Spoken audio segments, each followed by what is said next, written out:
want me to repeat, Father? И да, не-не-не, но латинский-то из них, из поляков, никто не знает толком, поэтому простые люди часто думают, что это первая буква королей, имен королей. И can you repeat their names? Yes. Kasper, Melchior, and Balthazar. Ну, вы услышали. Yeah. So, although in general, as I mentioned, officially the Christmas season ends on this very day, so on the Feast of Epiphany, which, by the way, is also a free day in Poland. Yet here in Poland we have another tradition to actually celebrate the Christmas season way longer, because until the 2nd of February. Вот, ну, как вы слышали, заканчивается общее празднование в день Эпифании Богоявления, и у них это тоже выходной день. Но вообще в Польше есть традиция дальше праздновать аж до февраля, till this 2nd of February. 2 февраля. Yes, so this is the date of the feast. I think in English it's called the presentation of Jesus at the temple. In the Eastern tradition, it's the feast of the meeting of Christ, right? Это когда его принесли, у нас Сретение это. Exactly, yeah, the meeting, yeah. Вот встреча, когда принесли в храм Христа.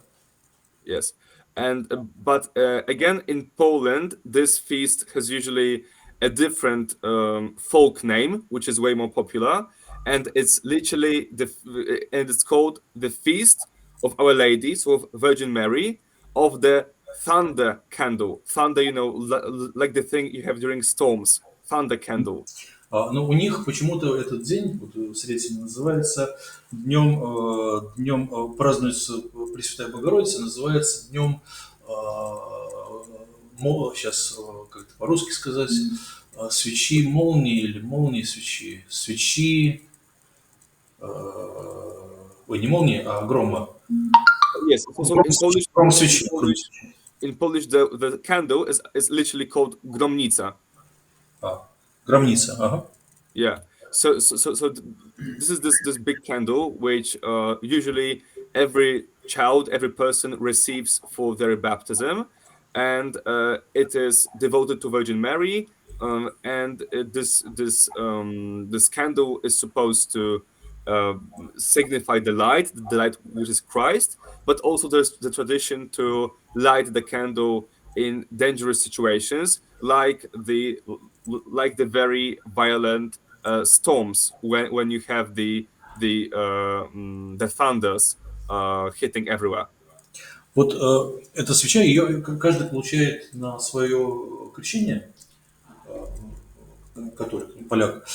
И есть традиция, если что-то страшное происходит, зажигать эту свечу в дни, в периоды опасностей. Поэтому ее и называют громницей.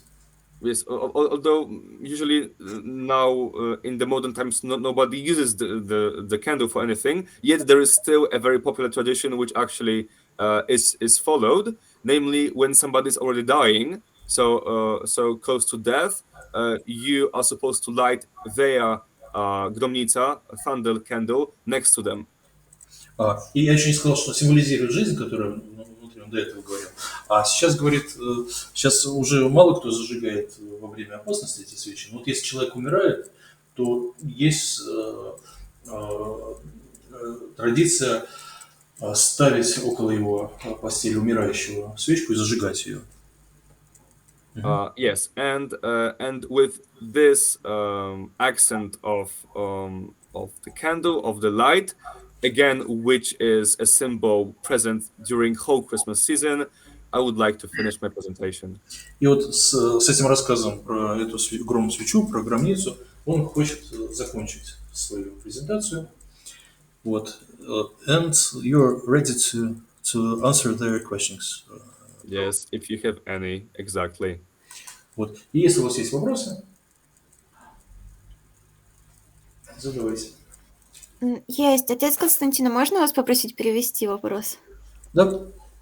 В общем, ну, на всех открытках и во всех фильмах можно услышать «Merry Christmas», то есть «Счастливого Рождества». А почему не всегда говорится именно чье Рождество? То есть просто «Merry Christmas» — это больше становится каким-то таким внешним праздником, ну, без упоминания Христа. Войчех, ты понял вопрос? Yes, yes. So I think there are two things you could answer here. So first of all, actually, in English language, you can hear whose Rождество it is, because Christmas means literally, the Mass of Christ, or so the name of Christ is in this very name, in this very word, Christmas. On the other hand, in Poland, the word Christmas is called Boże Narodzenie, so literally the Nativity of God. And so if you simply said Narodzenie, nobody would understand what you mean. You always have to say Boże Narodzenie, so the Nativity of God, for people to understand that you mean the feast. So I think that both in English and in Polish language, the name itself suggests very clearly that the feast has to do with Christ and his nativity. Он говорит, что, ну вот если мы английский берем, там все-таки в самом приветствии есть имя Христа, потому что Christmas, Happy Christmas они говорят. Christmas это происходит, содержит в себе имя Христа, празднование Христа. Вот. А в Польше они говорят не счастливого Рождества, а говорят in Polish. Yes, so it's called Boże Narodzenie. So literally, God's nativity. Божеское рождение, они говорят. То есть там не имя Христа, но и Бог все равно упоминается. Так что и в польском, и в англоязычной традиции все-таки само приветствие указывает на Христа. По-русски Рождество, да, вот это, короче, это, если приветствовать по-русски, то тогда получается, что да, имя Христа исчезает. А в их традиции все-таки имя Божие присутствует. Спасибо. Пожалуйста. Так, а гость, кто у нас гость? Интересно, нет вопросов у гостя? Ну, ребят. Саша? Саша, нет вопросов? У Саши нет вопросов. И у вас, ребят? Это самый пышный праздник, у них получается это Рождество, потому что они еще как-то празднуют. Пышный. Is it the greatest feast in the tradition of Western Church? This is a very good question, because obviously, when it comes to liturgy, the greatest feast is supposed to be Easter. But practically, when it comes to family celebrations, I would say that yes, for most people, especially those who are not very religious, certainly Christmas is way more celebrated and more important than Easter. She said lush feast. Я первую часть прослушал, смотрел, пышный. Да, в общем, в принципе, да, для западных людей самый такой вот пышный праздник, самый великий, это Рождество Христово. Это правда. Ну, еще вопросы? Можно задать вопрос? Саша задаст вопрос. Это не Саша? Ну, гость задаст вопрос. А кто вы? Нам прислали тоже ссылку присоединиться. Вот это педагог из Невеля. Можно, да, задать вопрос? Тем лучше. Просто представьтесь, ради интереса. Петрова Анастасия Сергеевна, город Невель, учитель иностранных языков. Ничего себе. Задавайте. Можете английским задать? Да. Could you please tell us whether there are many Orthodox Christians in Poland, and do they follow their traditions? And have you ever maybe been a part of Christian Mass, Orthodox Mass? I'm sorry. One second, I'll translate. Спрашивают, православные-то есть у вас? И насколько сильно православная церковь? И был ли у самого Войчеха православной литургии? Yes, thank you. So actually, yes, we have some Orthodox Christians in Poland.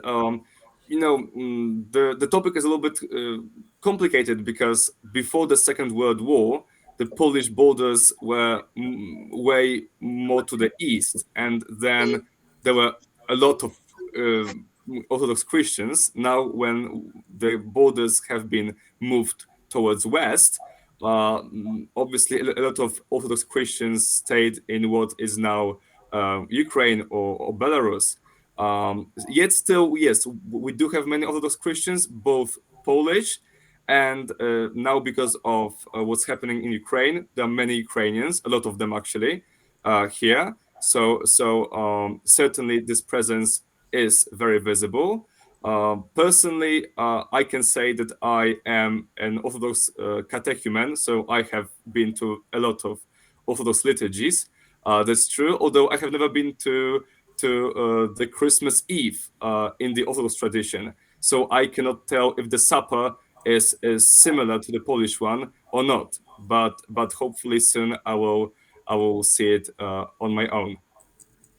Переведу для наших ребят. Там границы, поскольку двигались, то поскольку Польша была ближе к востоку, было много людей с востока, поэтому есть традиция в Восточной Церкви и в Польше. Сейчас отодвинулось больше на запад, но все равно много. Вот. Он говорит, поскольку я сам катехумен православный, то, конечно же, я бывал на православных литургиях, но вот ни разу мне не приходилось бывать на православном Рождестве, поэтому не знаю, как Рождество именно проходит, но вот надеюсь, что скоро узнаю. And you have quite strong Polish Orthodox Church, as I know. Yes. Actually, in Poland, we have an autocephaly. So we are totally independent when it comes to jurisdiction, and yes, although it is not very huge in comparison with the Roman Catholic Church in Poland, still I would say that it has a very stable presence and it's doing very well. And is it under the Constantinopolis? No, as I said, we have autocephaly. So Totally independent. Yes, totally independent. Actually, it's also funny because we received the Thomas of autocephaly twice. First in the 1920s from Constantinople, and then in the 1940s from Moscow. Because before the 20th century, Poland was under the Russian Church. The Polish Orthodox Church was under Russian Church. So we got the double autocephaly. From what my parish priest told me, actually, when there are official delegations from the Polish Orthodox Church, either to Moscow or to Constantinople, depending on who they visit, they always say that thanks to them we have the autocephaly. So it's very comfortable. Well, the more the better. Yes. У них достаточно сильная польская церковь, и она автокефальная, полностью независимая. И автокефалию, он рассказал, что они автокефалию получили 2 раза. Первый раз от Константинополя, а второй раз, поскольку Польша была при царе под Российской империей, еще от русского царя получили. И поэтому сейчас, когда в зависимости от того, куда они посылают делегацию, если они посылают в одно место, то благодарят, спасибо вам, из-за которых мы получили нашу автокефалию. То есть если грекам, то от греков, если от русских, то от русских. Exactly.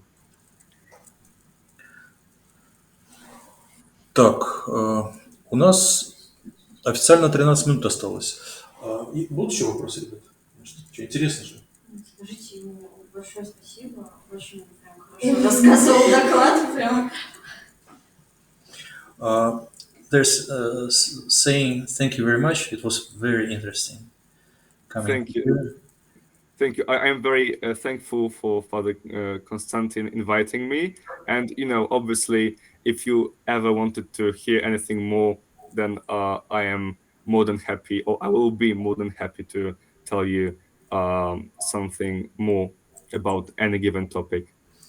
Вот наши гости могут иметь в виду, к слову говоря. Он говорит, что и вам спасибо мне, отцу Константину, за то, что пригласил. И он говорит, что если еще захотите послушать, о чем-нибудь, чтобы я им рассказал о западном мире, о западном христианстве, то буду счастлив вам об этом рассказать.